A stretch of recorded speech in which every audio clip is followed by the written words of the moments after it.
praise glorious. Say to God, how awesome are your works. Through the greatness of your power, your enemies shall submit themselves to you.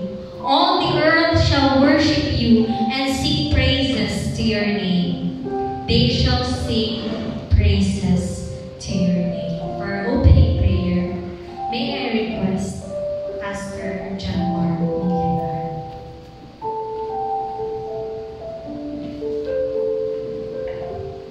Yes, Lord, we thank you so much, Father, today. This is the day that the Lord has made, so we will rejoice and be glad in it. Father, thank you, Lord, for the privilege for us, Lord, to give you praise and give you glory, Father. Today, Father, anoint each one of us. Lord, may it be, Father, that your presence, Lord, overwhelm us today as we bring our praises, our song, our adoration to you, Lord. And bless also, Lord God, Lord, upon the deliberation of your word, we pray for the mighty anointing of the Lord upon your servant today. Thank you, God. We bless you and we give you praise. And all God's people say with me, amen. God, let's give a Lord.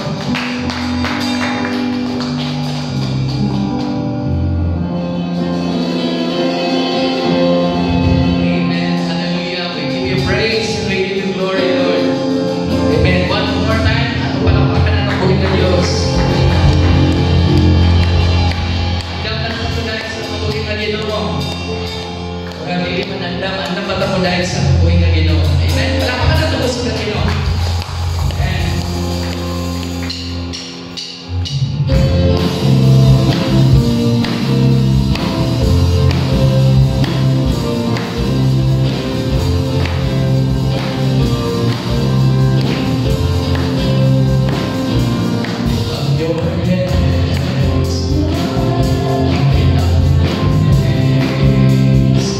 Speak open wide.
Your name alone, O God, is worthy to be exalted. We give you glory and we give you praise, Lord, in Jesus' name. Everybody say with me, Amen. Amen. Palakpakan natin po sa Panginoon. Amen.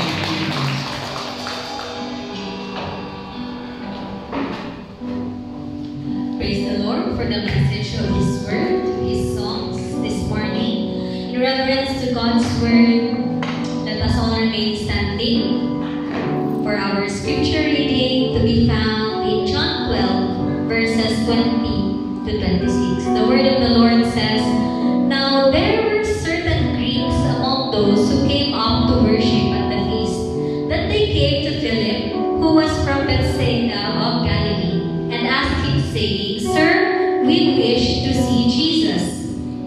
Philip came and told Andrew, and in turn, Andrew and Philip told Jesus. But Jesus answered them, saying, 'The hour has come that the Son of Man should be glorified. Most assuredly I say to you, unless a grain of wheat falls into the ground and dies, it remains alone. But if it dies, it produces much grain. He who loves his life will lose it, and he who hates his life in this world will keep it for eternal life. If anyone serves me, let him follow me. And where I am, there my servant will be also. If anyone serves me, him my Father will honor." May God bless us upon the reading of His Word. You may now be seated. Let us now prepare our hearts and minds to listen to His message to be brought to us this morning by His servant and messenger, Pastor Aris Padawan.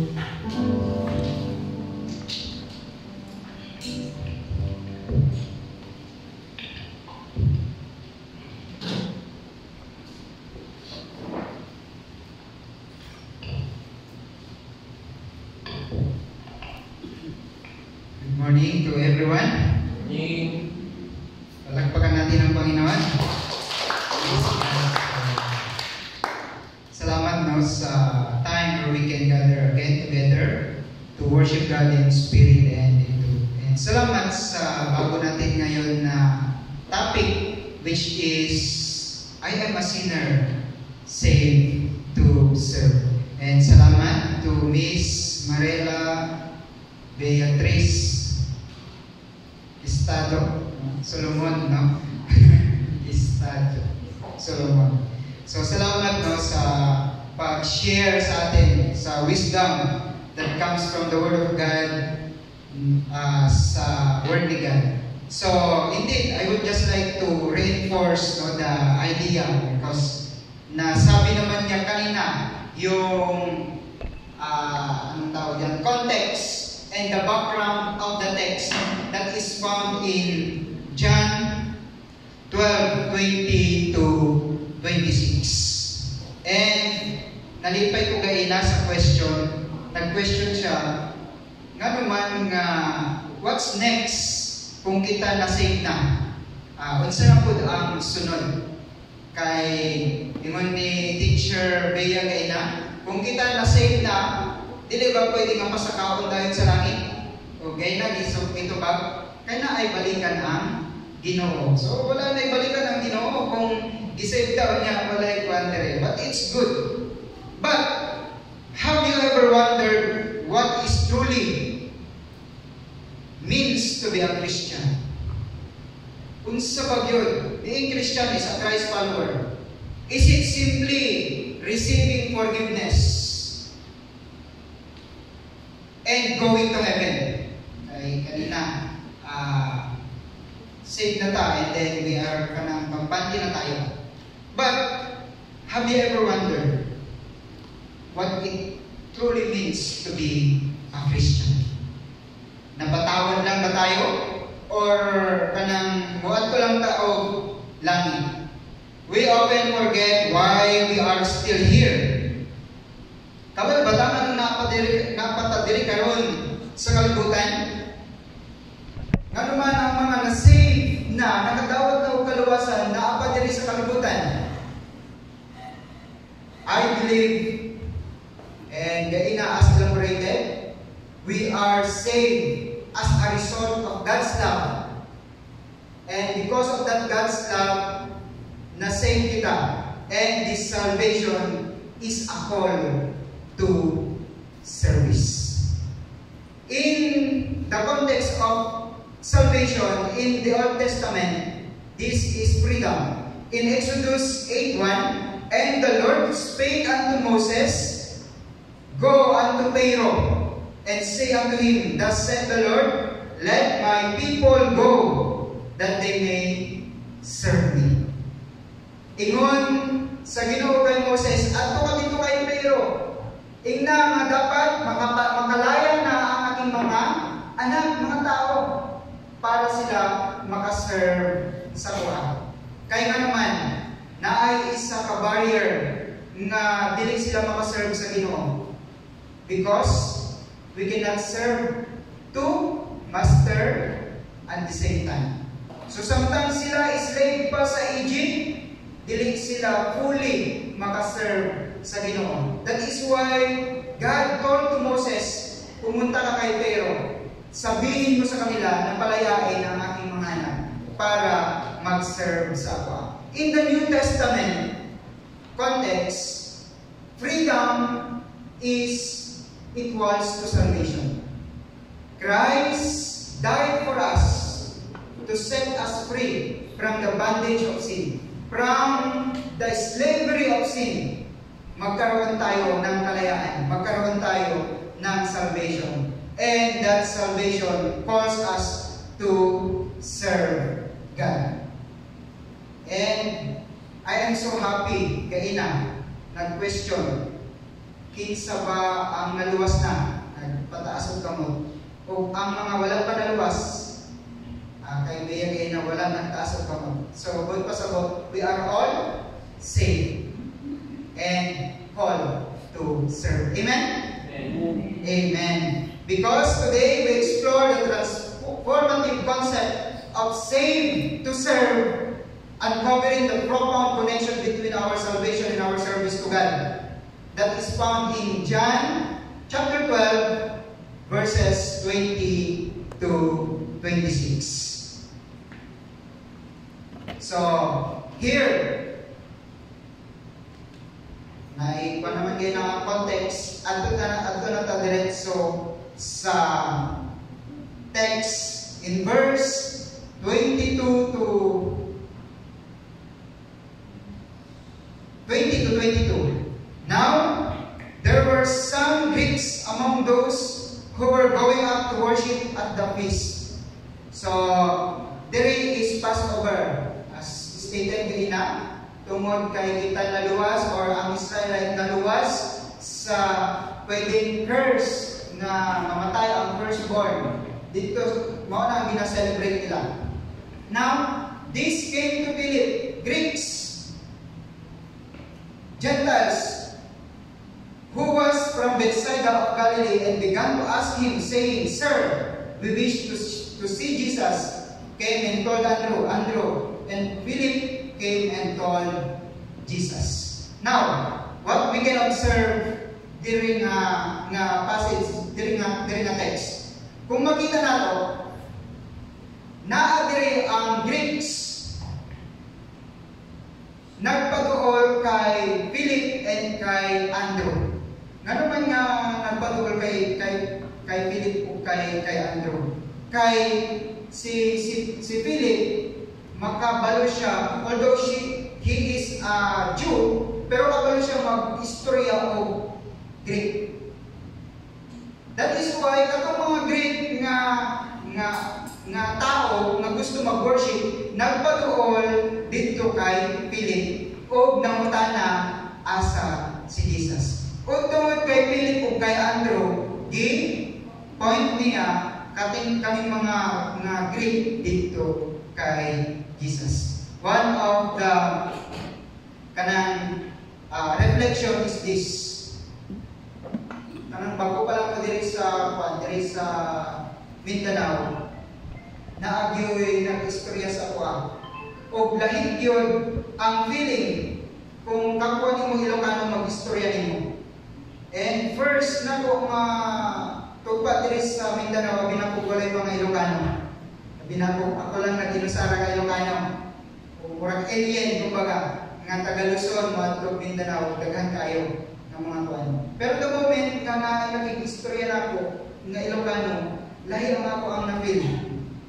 Lahi ang murag, kanang lain ang ako ang joy nga murag na kayo na makarelate na ko, na ako maka-istorya nga Ilocano.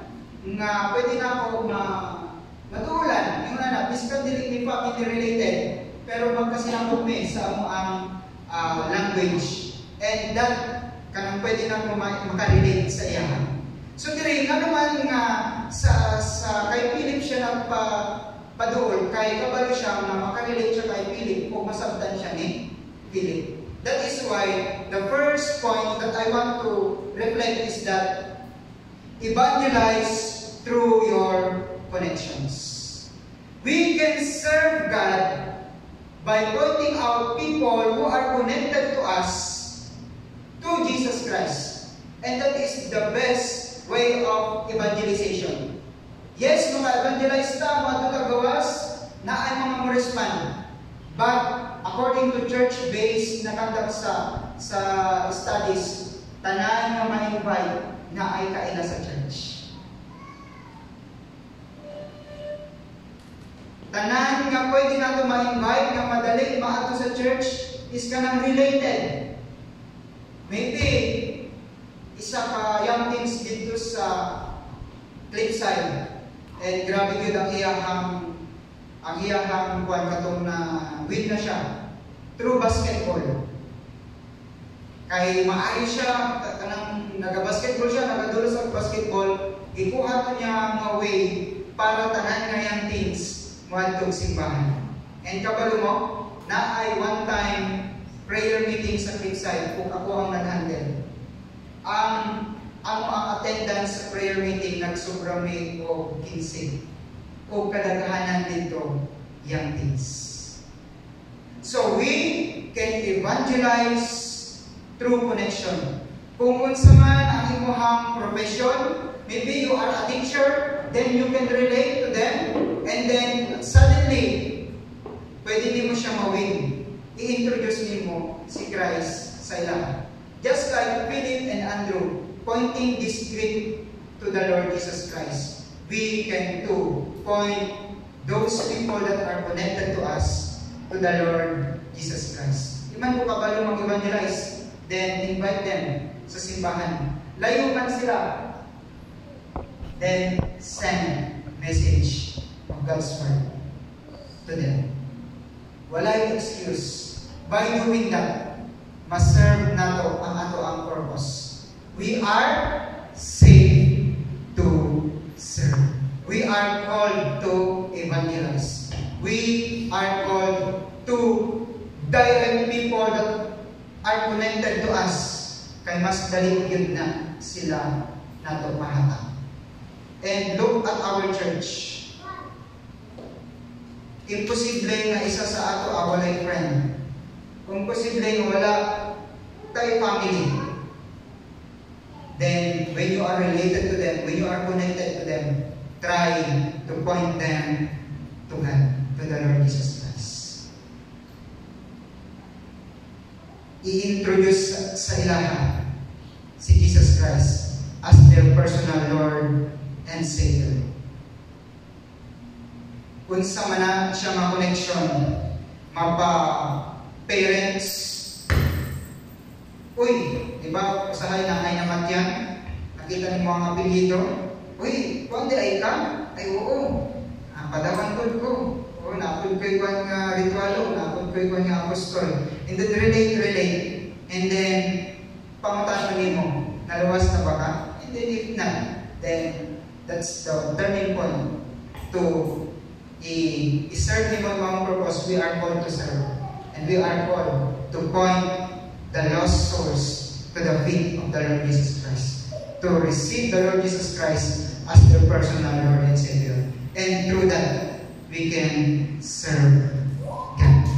Next, in 23, verse 23 to 24. And Jesus answered them, saying, the hour has come, for the Son of Man to be glorified. Truly, truly, I say to you, unless a grain of wheat falls into the earth and dies, it remains alone, but if it dies, it bears much fruit. He who loves his life loses it, and he who hates his life in this world will keep it to life eternal. Here, the idea of dying, gina-represent niya ang iyang kaugalingon. Si Jesus Christ, ingon niya, the hour has come. Gaya na, gisulti, nga katong dili pa niya hour, dili pa niya time, nag-ingon siya, basta maghimo siya og miracle, ayaw isulti sa uban. Ayaw ipakalat kay, dili pa nako time. But here, the hour has come for the Son of Man to be glorified. Truly, truly, I say to you, unless a grain of wheat. And then, he turns the analogy, the metaphor, gigamit niya ang agricultural na mga example. And that is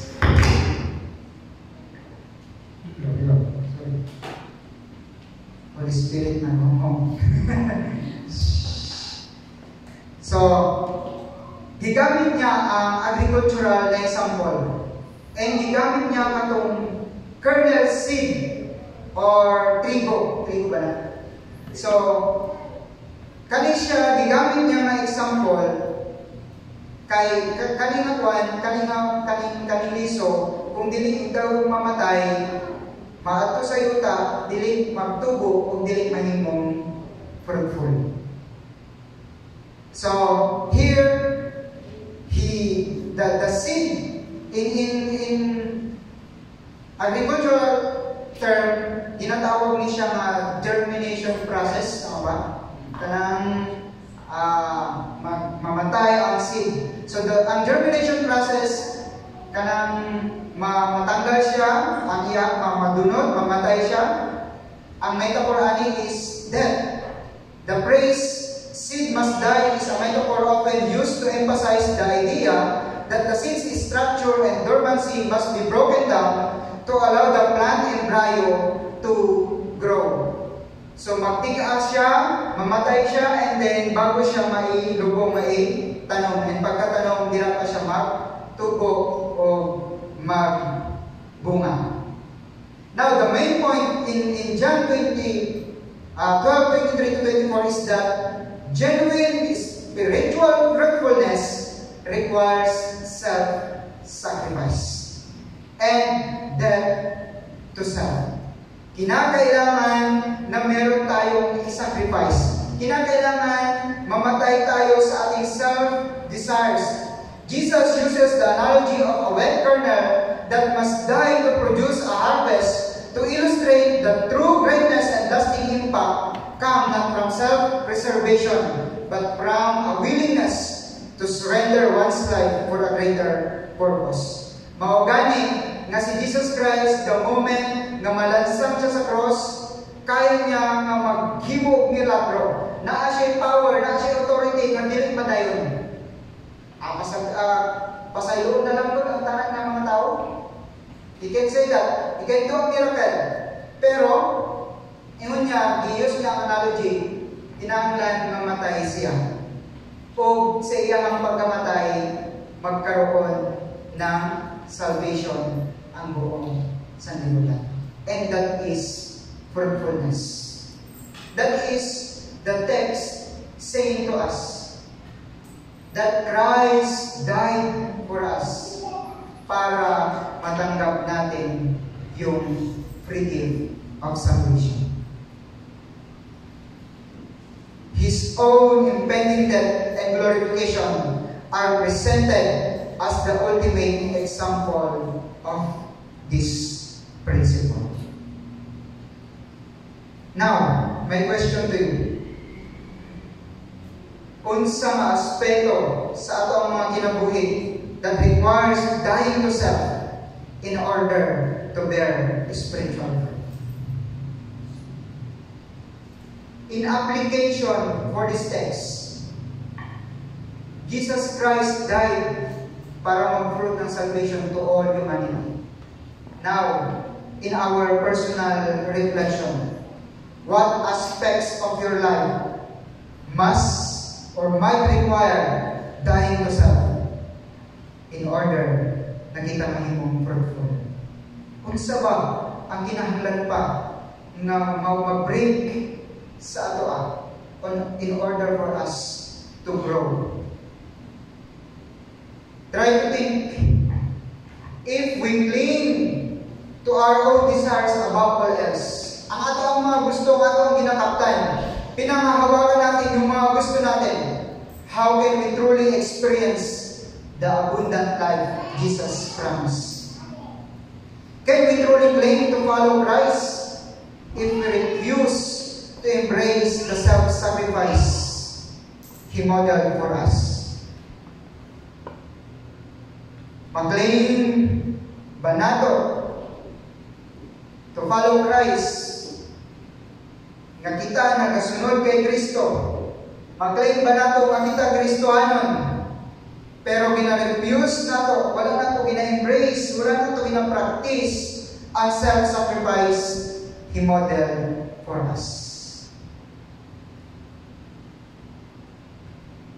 Na mas gina-honor gihapon nato ang ato ang own desires. Ang ato ang mga gusto more than that.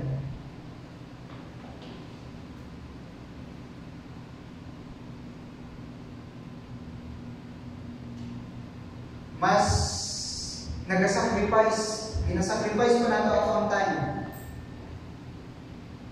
para sa ibang nga mga butang more than to serve the Lord. What lasting legacy will we leave behind if we prioritize self-preservation over selfless service? Is life focused solely to personal comfort and achievement truly fulfilling in the long run? Mao ba gyud ni ang makahatag sa ato og fulfillment kung ma-achieve na nato ang tanan nato nga gusto in this world and na-cover na ang pag-serve natin sa Panginoon? And this is my challenge to you now. This coming week, let it be. Let's try to commit one specific act of self-sacrifice sa pag-serve natin sa Panginoon for the advancement of God's kingdom. Let it be. Try to do. Try to act. Maugyod ang kasagaran nga mahitabo sa kasimbahan. After the service, muuli, mag-family bonding, matulog, Monday, busy na po. Routine ang tawag. But let's try to apply. Kaina, ang reflection, is it truly worshiping God? We gina-worship nato ang God through our lips, by raising our hands, but without using it.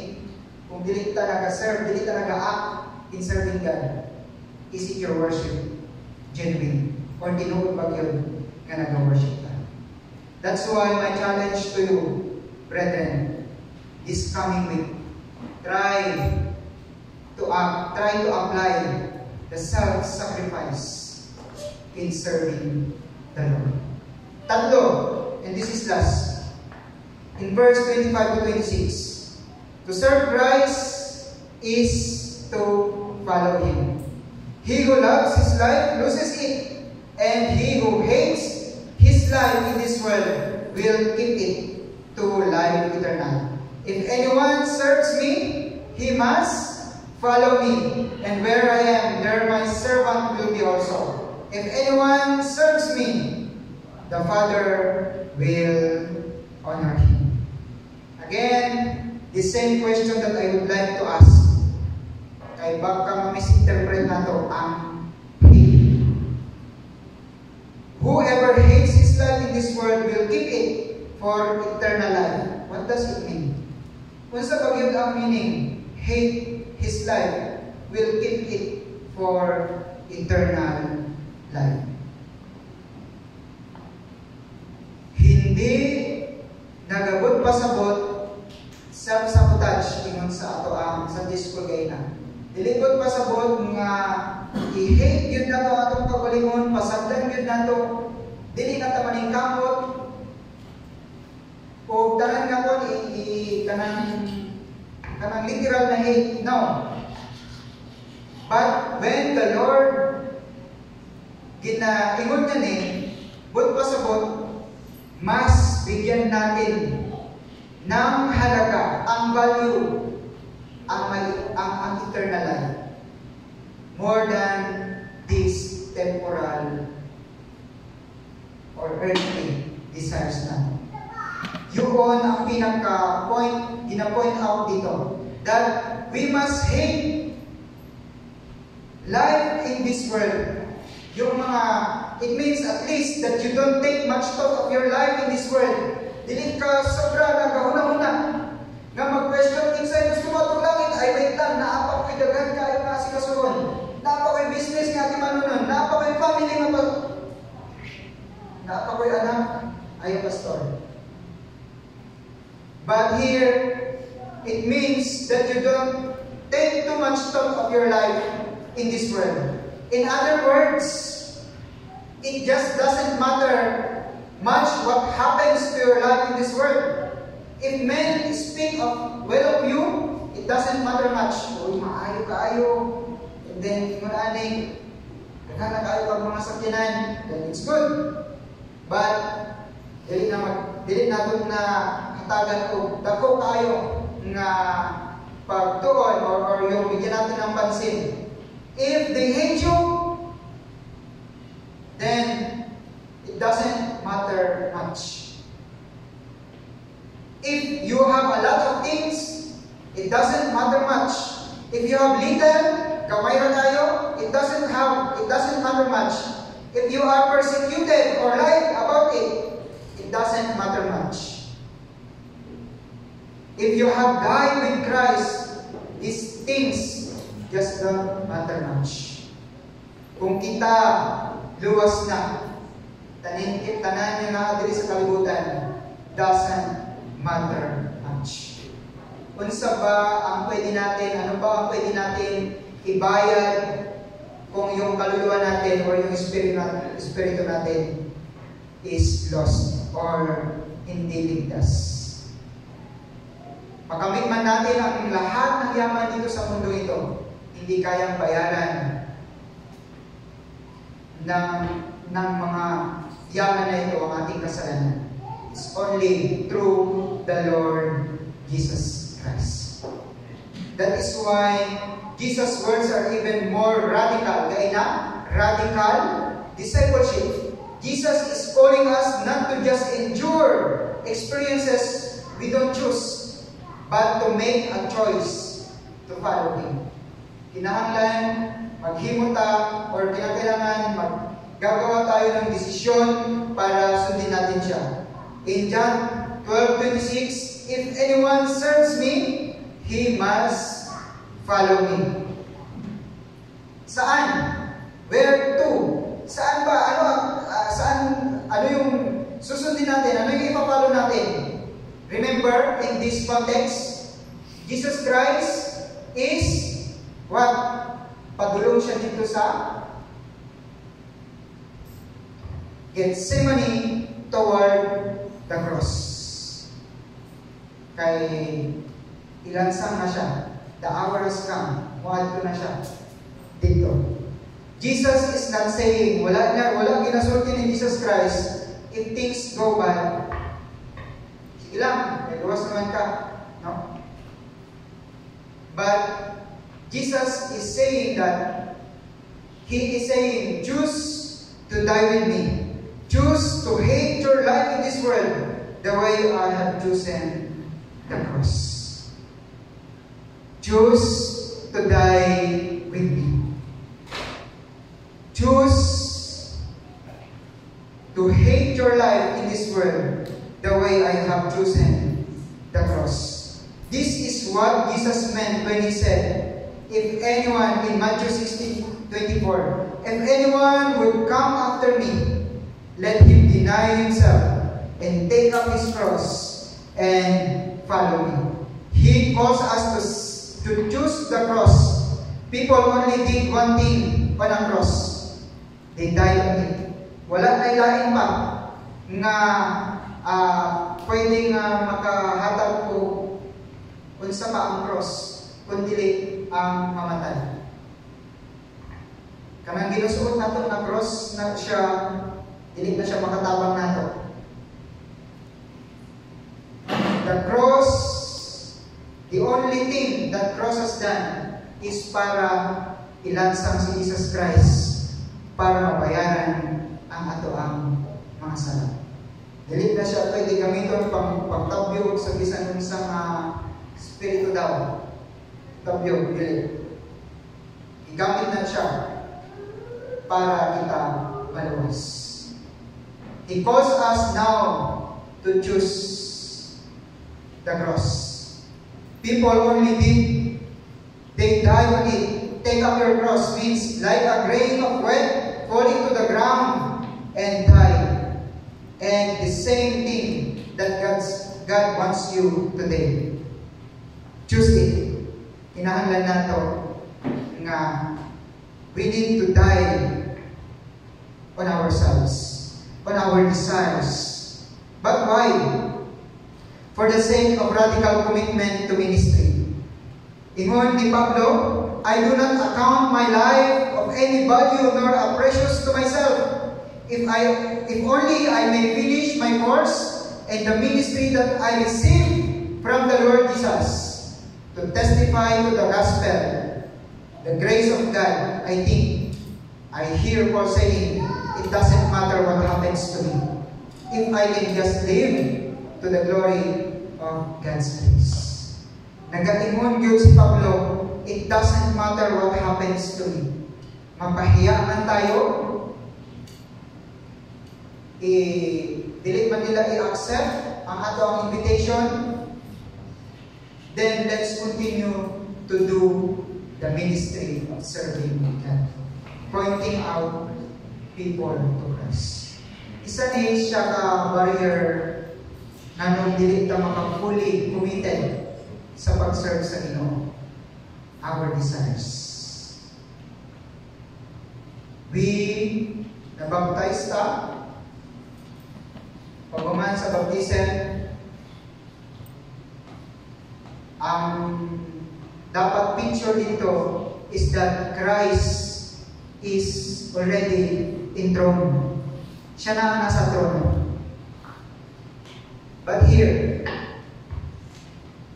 kung naay calling ang Ginoo, merong mga tunggay na reflection, I'm not worthy, or napagpahimuon, ay dili na ako kaya. Again, unsa ang calling? The Lord not calls the qualified. Tama ba? But He qualifies the called. Meaning, those who are willing, those who are called, those who are saved, are called to serve God. That is why kinakailangan na tayo mag-follow. Ang following dito, but pasabot, a total surrender to God. Kinakailangan sundin natin siya. Lahat ng kanyang mga ginawang example. And kung wala pa tayo idea kung ano yung ginawa ng Panginoon, then makikita natin yan sa 4 Gospel. Matthew, Mark, Luke, and John. His ministry and life, mababasa natin yan. And all of his examples, nandiyan na, given para ating sundin. In conclusion, service to Christ is defined by wholehearted commitment to following Him, by embracing self-sacrifice as the foundation of my service, and by actively sharing the gospel with those I know. Service to Christ is defined these three na mga bagay. Una is obey. Our obedience to God. Ikatlo, self-sacrifice. And tatlo, evangelize. Share Jesus Christ to people. My service to Christ is holistic commitment, a life surrender to His will. This dedication manifests in three key ways. First, through wholehearted obedience to His teachings, commands, and striving to live a life that reflects His love and grace. Wholehearted obedience. Ikatlo is that self-sacrifice, recognizing true service often requires setting aside personal desires and comforts to prioritize the needs of others and the advancement of God's kingdom. Kinakailangan unahin natin palagi ang kingdom ni Lord. And last is that we, through our connection, through our relationship, let it be na siya ang maging means to really win people into Christ. Na I quote na ingon, we are here to help others. We are blessed to be a blessing. We are saved to serve. Not to sit around and wait for heaven. And thus, if you are waiting on God, do what waiters do. What is that? Serve. Serve. Again, church, we are already saved, and that is good. But salvation is just the beginning of our journey in service. Let it be na kita, let us use our talents, our lives to serve the Lord. Heavenly Father, thank you, Lord God, for dying on the cross, saving us from the penalty, punishment of sin. And Lord, this salvation calls us to serve you, calls us to follow you, calls us to surrender our lives to you, calls us to choose you over our own desires. So help us, Lord. Help us to serve you faithfully. In Jesus' name, amen.